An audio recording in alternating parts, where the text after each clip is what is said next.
Hi, Ninjas here. Hope you're having a good day today. So, today we're going to look at how to link your Instagram account to your Pinterest account. So, once you're on your home feed, we're going to click onto the top right hand corner. From there, you're going to scroll down to settings.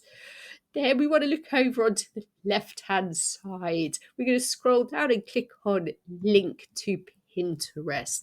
So this is where you can link various different accounts to your Pinterest account. And you should see at the top it says Instagram. So once you connect your Instagram account, it can help you with postings. It will auto publish your Instagram posts as pins, which can be quite helpful. So you can post a lot more content.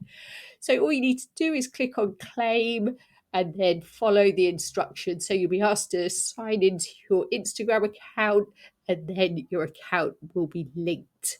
I hope that was helpful. Please like the video and subscribe to the channel. I will see you soon.